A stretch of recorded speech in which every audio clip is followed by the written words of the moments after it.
What was it like cooking for William and Harry? Is it a case of the family would all sit, as I mentioned earlier, about this big round table and the whole family would sit together? Would William and Harry sit with their parents? Children are in the nursery until they're about 10. Right. And with the nanny. And often they would go, the principals would go and dine in the nursery along with them, rather than have the children in the dining room. And what would you cook for William and Harry? Oh, well, they really had the basic. It was all the old cottage pies and, as I said, treacle tarts and all that sort of thing. Very, very nutritious and good, substantial food. Did any of them show any inclination that they might want to help you out and cook in the kitchen?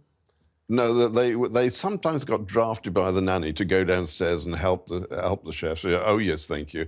The nanny was trying to get rid of them. Obviously, they wanted to do something, so they sent them out. Let's make pastry. The boys. Yes, yeah. But that didn't happen too often, thankfully. Was it edible pastry? I wouldn't have thought. I wouldn't go near it myself. Right. With the late Queen, I asked this question about all the royals, but did she have any specific food likes or dislikes? Not so much, no. I think with Her Majesty the Queen, it was a matter of staying alive. Her interests were really the animals and the horses and the dogs. That was the love of her life. She loved all those things. Food wasn't as important to her as the rest of it. So I do remember a story back about 20 years ago that the Queen would have food out of Tupperware boxes. Do you remember that, Ken? Oh, yeah, with the breakfast stuff. Yeah. Oh, absolutely, yes. How did that work? Because you're a highly qualified, experienced chef. No, it's keeping it all fresh. It's fine. And there's no waste. They abhor waste. That is absolutely. And His Royal Highness would never have waste if you can use something up again. And in fact, if for a lunch, a very light lunch, you'd have a egg mousse. If there were any left, he'd have that as a salad in the evening. With his main course.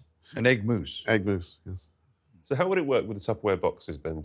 So that would be food. They'd just be replenished when it was needed. More stuff needed to go in with the dried fruits, and so it just kept everything fresh. Wow. But so it wouldn't be the main meals. Oh God, no. Or no. Oh no. There's just these row of boxes to open up. But about the Queen's food, you did the Sandringham legs, didn't you? Not Sandringham, Balmoral. Yeah. Because I just think about the preparation of food for the barbecues. The barbecues. Well, they used to go out. Of course, was it the King and Philip and and Queen Duke did barbecues? Absolutely. You put your feet up and watch Big time. Or? I don't think so. No, you also have to remember there's an awful lot of staff to feed as well, and it's all part of the duty, and keeping the ball rolling, as it were. But no, the Duke of Edinburgh, he loved his barbecues, and but everything went out, it prepped, and all the salads and whatever. Really, all they had to do was peel off the lids and just spoke up with the barbie. You mentioned that the Duke of Edinburgh obviously is famous for his barbecues, and that the boys, William and Harry, would occasionally come down and help out with a pastry.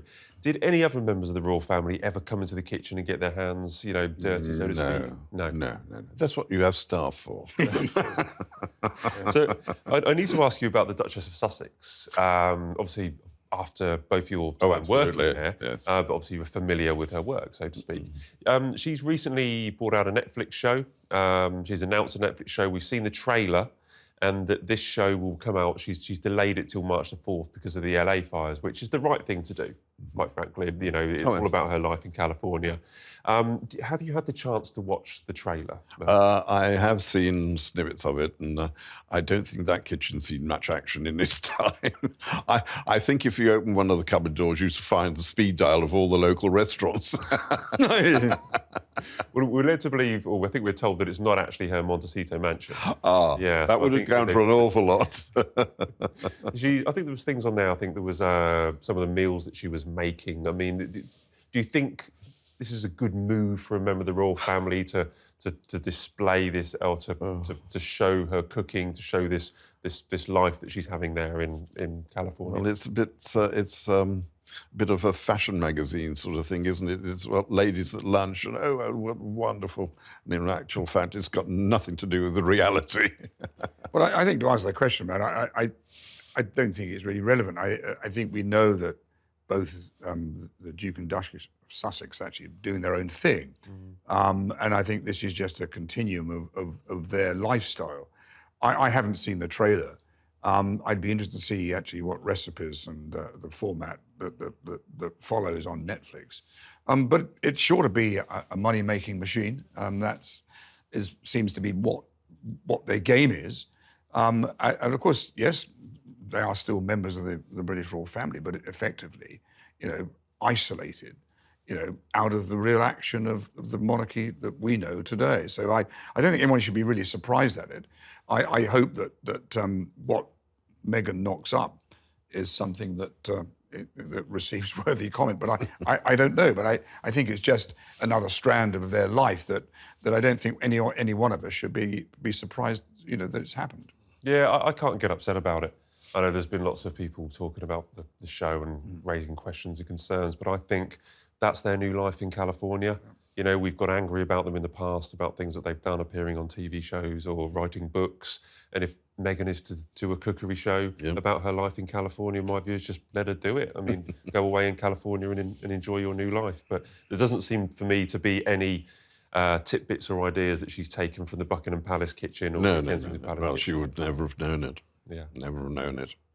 I can't see any lamb cutlets and a prawn aspect on that one. I certainly can't. She knows that exists, but watch this space, Matt, I think, on this one. Yeah, we'll have to wait till March and see we'll get you back on March and we'll ask about what you think of her cookery skills. Oh, dear.